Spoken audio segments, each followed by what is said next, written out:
Born to Build podcast. Welcome to Born to Build, conversations with the builders, founders, and pioneers driving change from the ground up. My name's Sam, and today I've got the amazing privilege of chatting with Grant Gunston. Grant started a law firm 30 years ago, and I've known Grant for a long time and have always really admired not only the business that he's built, but also his amazing character and heart behind it all. Grant, welcome to Born to Build. Thanks, Sam. Nice to be here.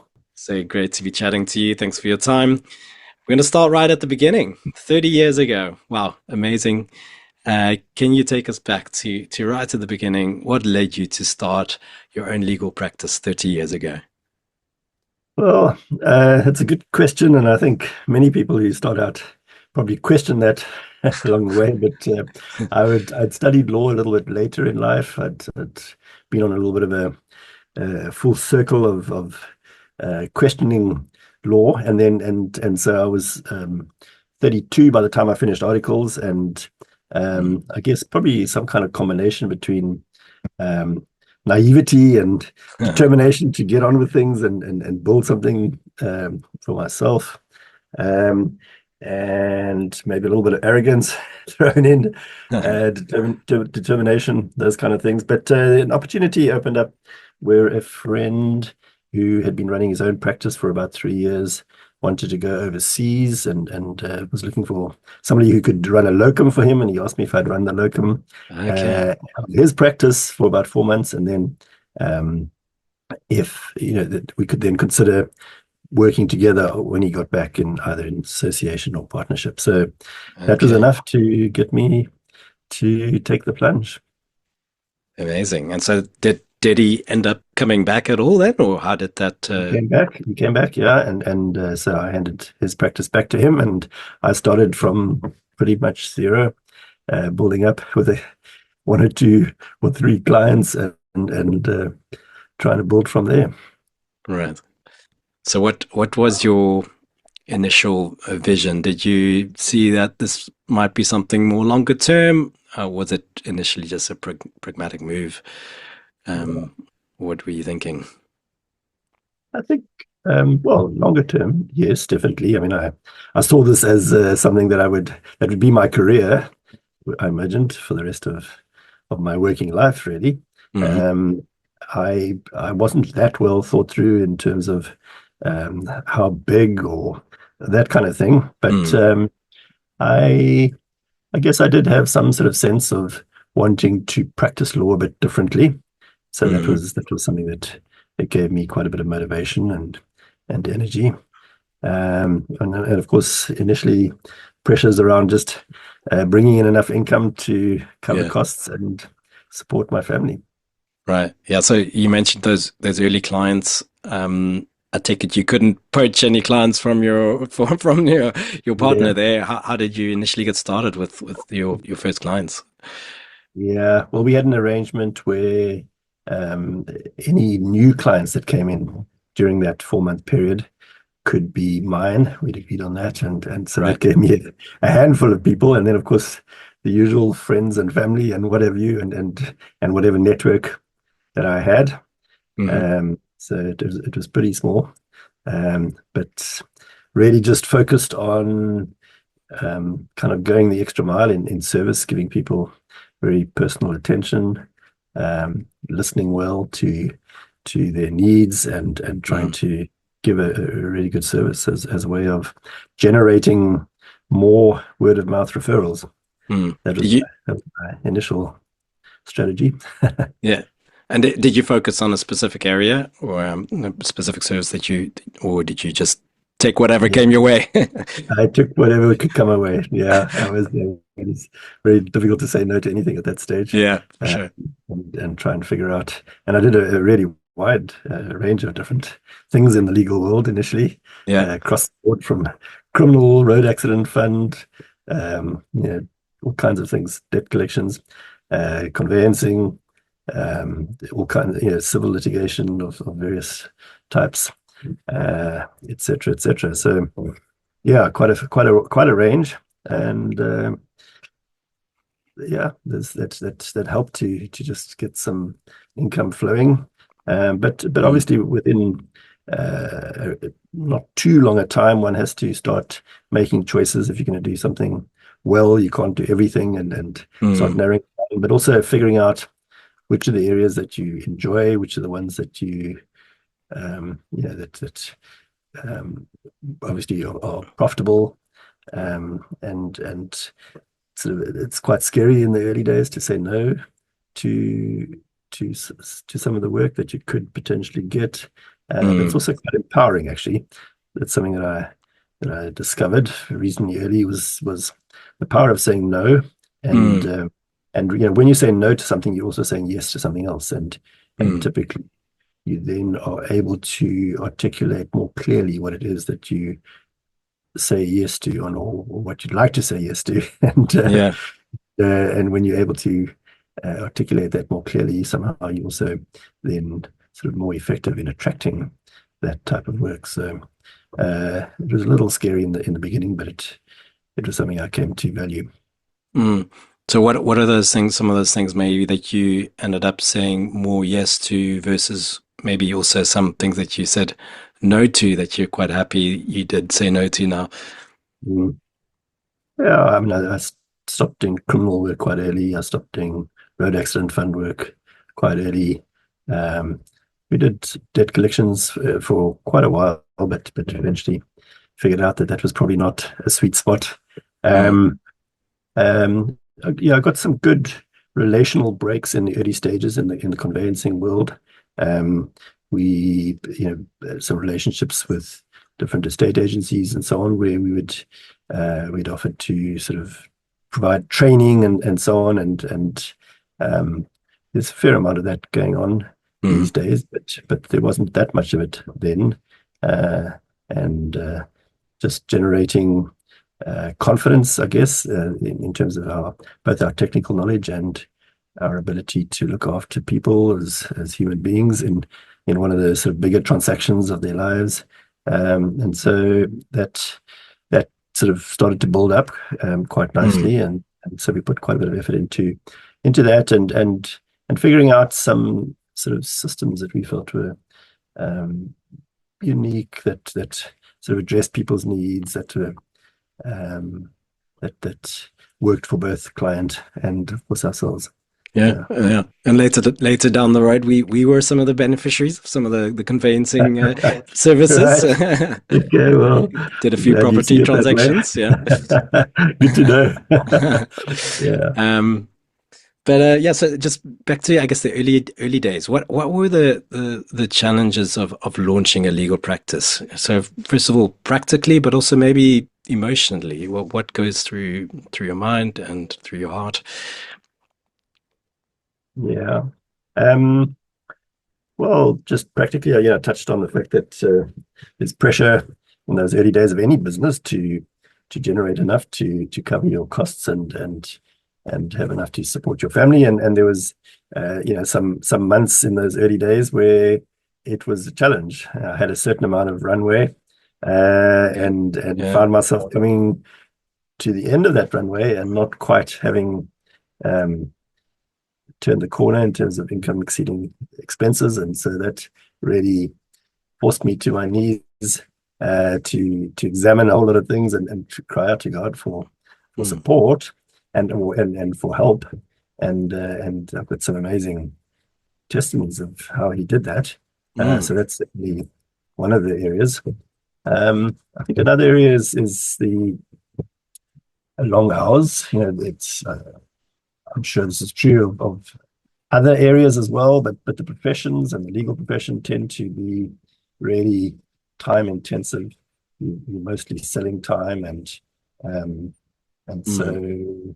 and you've got quite a lot of admin and other operational issues to deal with as well. So if you're going to make enough, you've got to clock a certain number of billable hours, and so it all adds up, and so many lawyers tend to work very long hours, and that's Yeah. something that I had to deal with as well.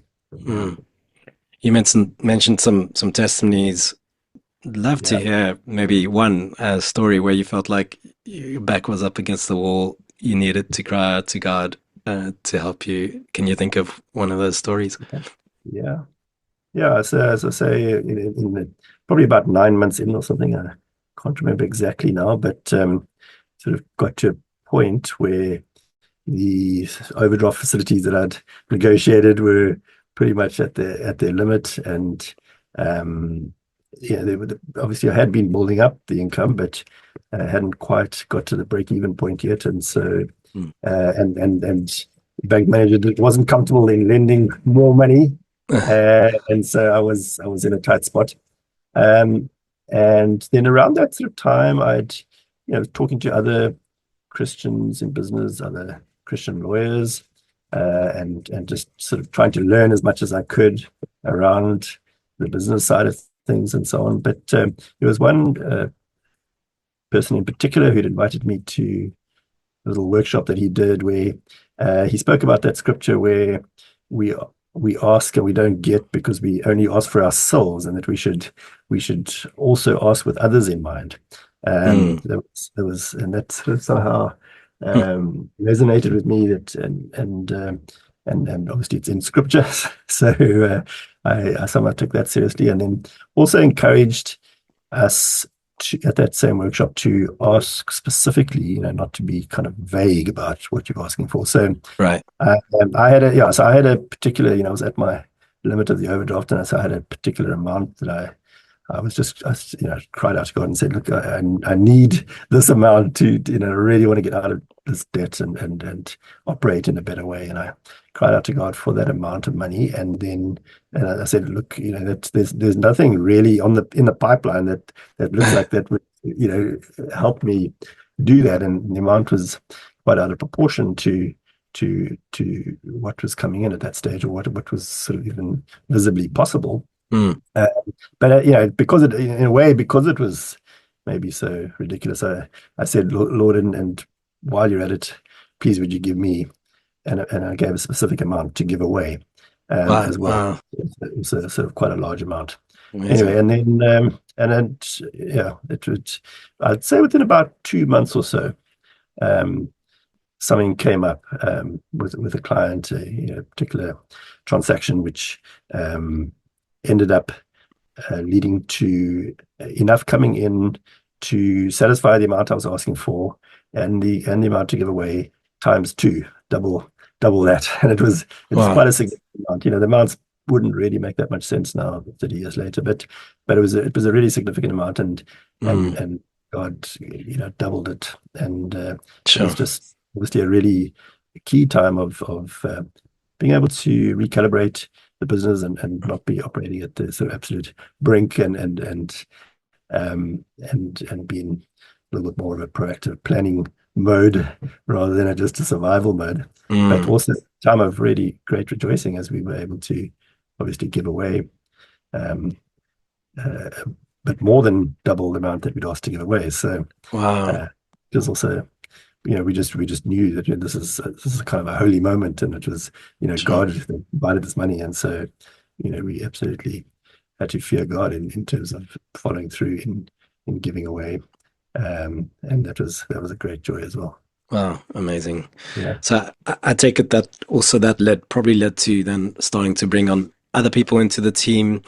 Um, so what is your approach to building a team, and especially in those early days?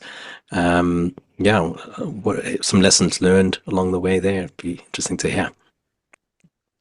Um, so I think the truth is that I didn't necessarily have a clear vision of how many people I wanted to bring on, or and how big I wanted the thing to get. But and so it just grew organically. As once we had more work than I could do, we started to need to think about bringing other people in. Mm, I think so recruitment itself is a huge thing. Bringing in the right kind of people that you can develop, mm, and that share your values. So um, my I wasn't necessarily trained in management at all, and the professions often don't train people in management. They only, at law school or at varsity, you get taught technical skills, but not management skills. But be as it may, I was looking for character, shared values, and just sort of the caliber of person that would be trustworthy and one could build with, and had the view that somebody, the right kind of person would be somebody that you could develop and build with, rather than necessarily trying to find an exact perfect fit for a job description. The job descriptions tend to evolve, but people don't have the right kind of character and caliber, then they don't necessarily evolve in the same way. So that was something. So a lot of my early recruiting was more by referral, just asking around, speaking to people who could vouch for people's character and so on, and that was part of it. And then I suppose trying to hear what people brought and to the business, and what their passions were, and trying to tune into that and be willing to sort of include that into what we were doing. We were working out the areas we wanted to say yes to, and so why not include those areas that those who were joining the team were passionate about as well, and so trying to find opportunities for them to grow within their skills and within their passion. So just listening to them and their needs, and providing opportunity for them to grow. I probably well, definitely, in fact, I am somebody who sort of feels that you learn best when you chucked in the deep end and given space to figure things out. I know the pros and cons about that, and some of the staff who stuck around long enough would sometimes joke about that, and there are pros and cons. But I suppose people who thrive in that kind of environment then tend to be the ones who stick around longer. So I've reflected on that over the years, and whether that's a good way of developing people or not. But it's a way. What I've learned since leaving practice and being an employee again is that it actually is the way that I like to be treated. Right. That's probably one of the reasons why I did that. Yeah, it makes a lot of sense.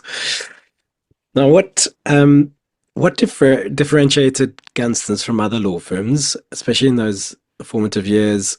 Was there like a specific value set or culture that you wanted to build intentionally? I think, a real view around people's dignity, people's humanity. The reality in law and other professions, I'm sure, is that there is this pressure around billable hours, and with that, temptation or a pressure to sort of just download a service, that you know how to do, and that potentially takes a reasonable amount of time and so on, but just kind of wanting to be a little bit more focused in that on people's real needs. So just trying to listen differently, trying to hear what the real needs were, and adapt the offering to those needs, rather than just sort of download something that billed a certain number of hours and so on. So that was something that I was reasonably conscious of. And then I was also very conscious of how many folk who go into law they go into law quite bright-eyed and bushy-tailed, and they've made quite significant sacrifices to study and do articles and write all kinds of intense exams and so on, and their families have often made sacrifices too.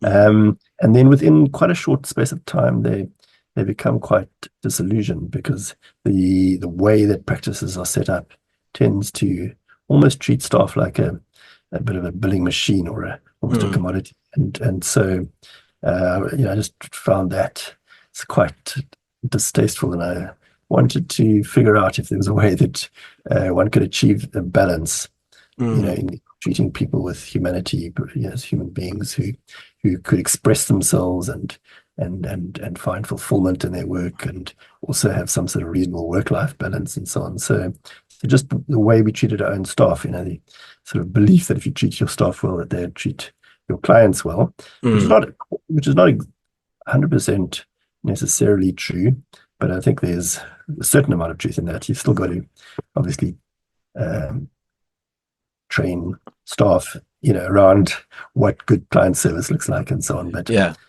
yeah, that treating staff with humanity and trying to help them grow as human beings.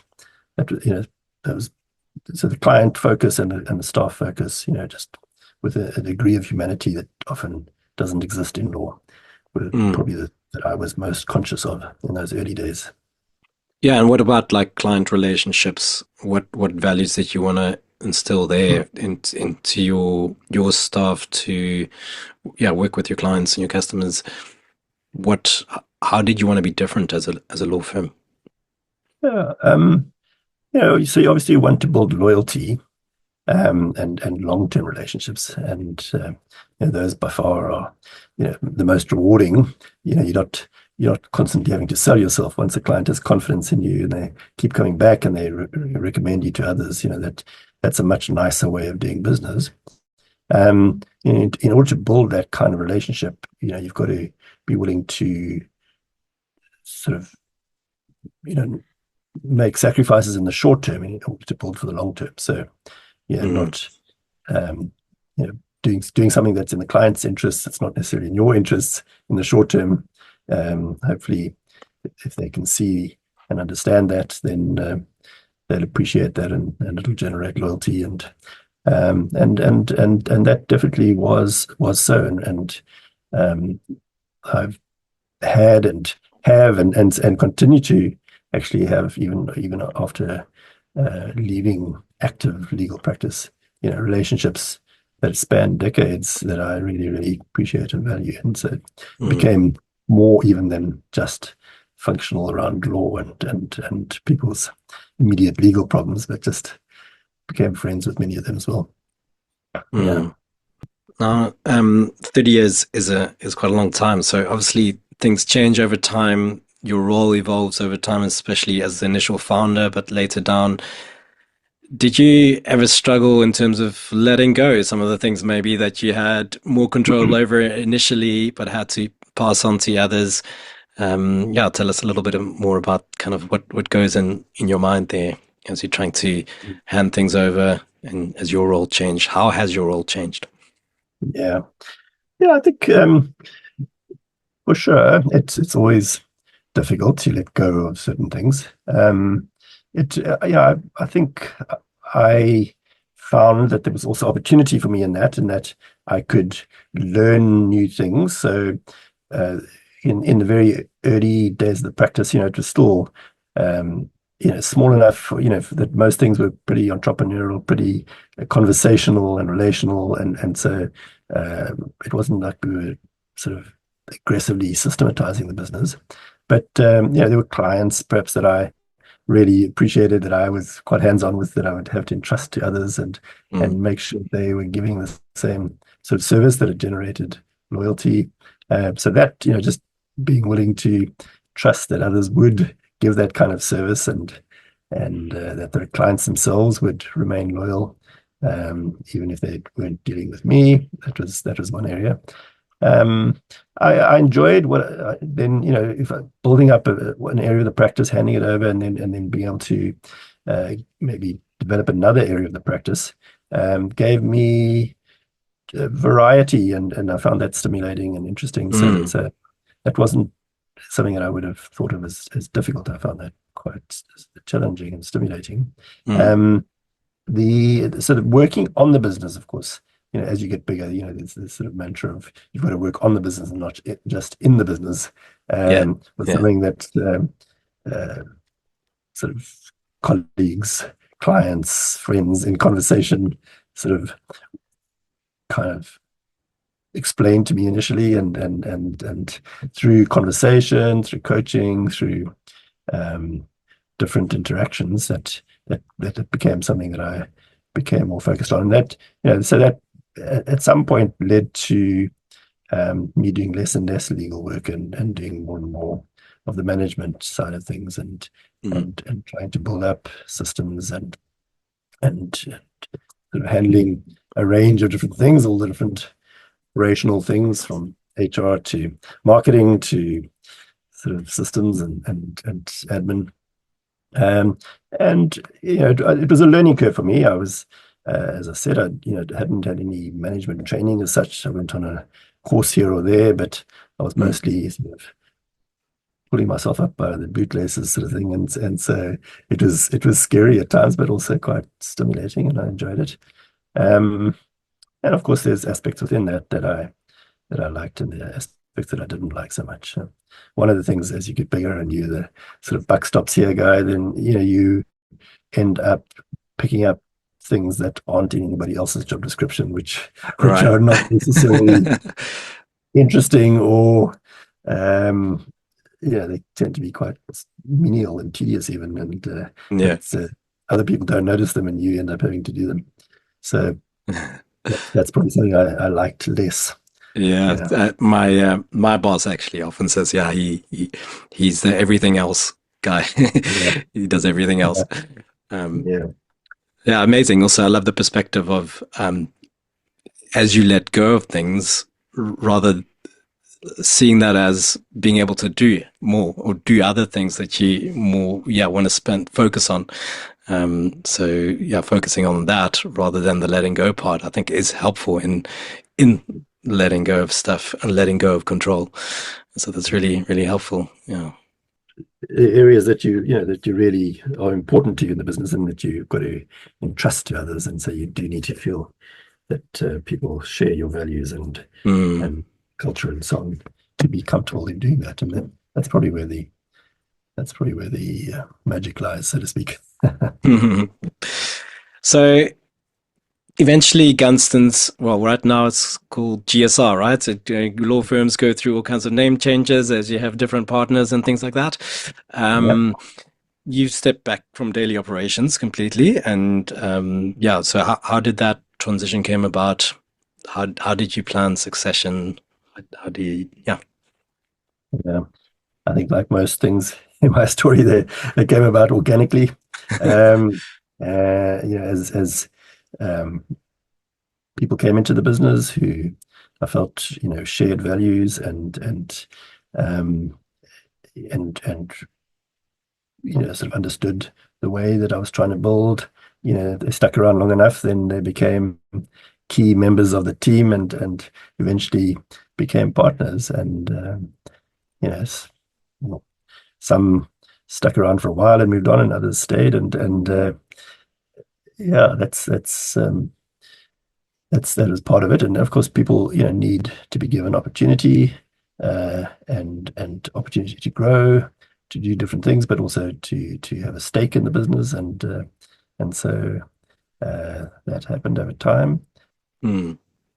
And now you basically transition out. You are, I think you mentioned you still consulting here and there with them, but it's basically yeah, you've handed things over. So let's talk a little bit about, I guess, legacy and um, you. We'll talk a little bit about what you're currently busy with now as well, but maybe just any reflections on what it takes to build something that can last beyond the founder. Um, I think values, and culture is I think, to the extent that people come in and buy into values and culture, and become part of building the business around that set of values and that culture, um, is probably the strongest sort of foundation and basis upon which sustainability can happen.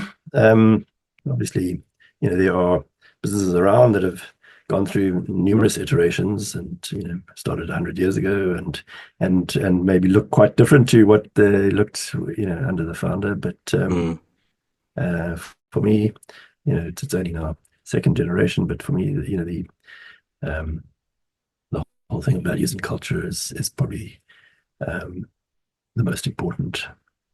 Mm. So now you work with the Development Action Group. Tell us a little bit more about their mission and how you got involved. DAG, Development Action Group, is a non-profit, been around for about 40 years, and do quite a range of different things in the housing and spatial justice area. And mainly through the lens of trying to build capacity within communities, develop a participative, sort of democratic, inclusive type way of grappling with housing and spatial justice issues. So they've got a number of different projects. And it's actually quite complex. I've been with them for about a year, and I'm still very much on a learning curve. But really good organization, got a good reputation, good culture, and I'm very happy to be there learning. I got involved because after I left active legal practice, I was working in my own local community where I live, Salt River, and trying to build up some active citizenship. So as to get engagement with the local ward councillor and to get some of the local issues to be taken more seriously and so on. And so I had done a course through DAG prior to that called Active Citizens Training Course, and enjoyed that. And so when I was grappling with these issues in our local area, I reached out to DAG and asked if they could offer us some support, and they did, and so we were working in that kind of relationship, and then a couple of staff members at DAG ended up leaving, and they had a gap, and they asked me if I'd come in initially just on a project basis, and then subsequently as an employee. So like most things in my life, you've been starting to hear a theme here of things developing organically and incrementally, but so that's how I got involved in DAG. That's so but cool. very much I left law wanting to. I retired reasonably early, and for various reasons, including having got to a stage of being quite burnt out. But part of that was I really wanted to get involved in more social justice type work, and so while I didn't necessarily have a job lined up or an organization that I was focusing on, but I wanted to get involved in that type of work, and just began doing a few projects on a voluntary basis, and so it was definitely a direction of travel, so to speak, and so I'm glad to have found an opportunity to express that within an organization with the kind of history and experience and culture that DAG has. And how different is it to your previous work, or how similar possibly? What are the skill sets that you've acquired over the years that you can use in your current role? Yeah, so there's not a lot of law that I deal with. It's but one's grappling with policy issues quite a lot, and you see there's overlap, and just generally one's legal training and experience does help one grapple with things and articulate things in a perhaps in a hopefully reasonably clear way, and so on. I think along the way within my legal practice, just over 15 years ago now, I happened upon mediation as an alternative way of trying to help clients resolve disputes. I became quite frustrated and disillusioned with some of the stuff that goes on in litigation, and did a mediation course and became a real fan of mediation, and so over 15 years or so have built up a mediation practice, and that is something that I've continued to do. I still do, in addition to my DAG work, but those skills are quite relevant in working with communities as well. So it's sort of transferring those mediation skills into sort of facilitation type work. I said, DAG does quite a lot of work with communities and helping to facilitate sort of participatory ways of grappling with issues. And so those facilitation skills have come in handy, and it's something that I'm trying to develop in the community space more and more. Yeah, amazing. A fun little story is we used to live in an area in Cape Town called Woodstock, which is next to Salt River. So a very similar area, an area that is struck with difficulties and poverty, and our neighbors were at the time, I know there were definitely drug dealers and things going on, and it was for us in a way a necessity. We couldn't afford to live anywhere else. But we ended up putting up our house for sale, and we had basically on the same day it got sold, actually. But then you walked in the door with your wife Gail, and I was like, okay, this is interesting. What is Grant doing here, trying to buy my house? So I thought, oh, maybe he's just investing. But then, later turned out you ended up moving into the area as well, you as a family, and so cool and admirable as well to see that, and how you've still, like, many years later now as well, still in that community and just building relationships, so it's been so cool to see. Just in just a few closing reflections, I guess. What do you think is the hardest part about building a business? And how do you actually overcome those hard things? Yeah. I mean, I think leadership is really hard and quite complex. There's just so many different issues, and this idea that there's a right and a wrong way of doing things. That there's one way of doing things that just doesn't exist, and one decision leads to several other decisions having to be made. So it's complex, and with that, tiring. You're never able to keep everybody happy all the time, and sometimes staff that you really hope to perhaps build with move on, and that can be disappointing.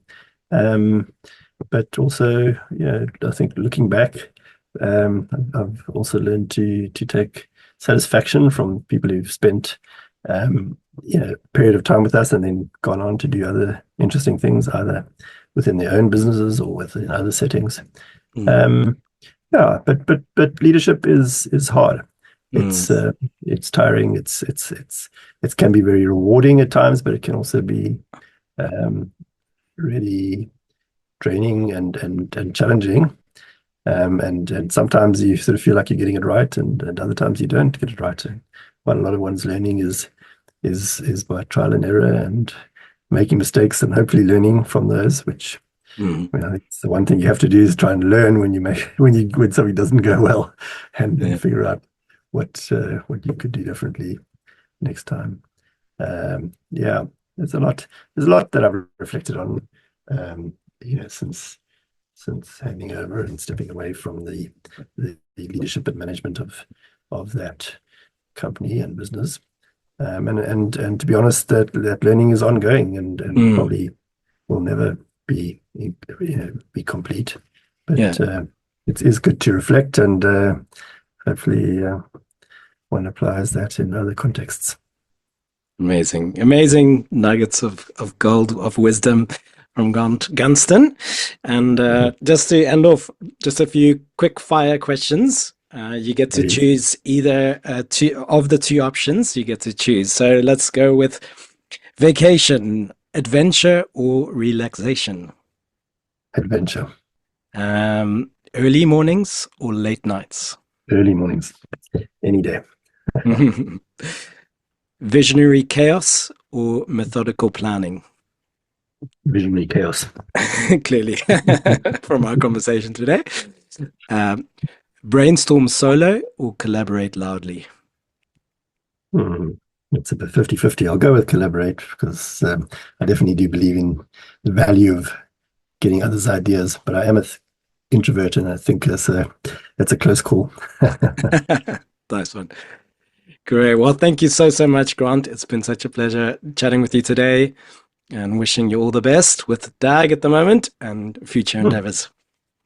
Thanks, Sam. It's been fun, and all the best with the podcast. Thanks.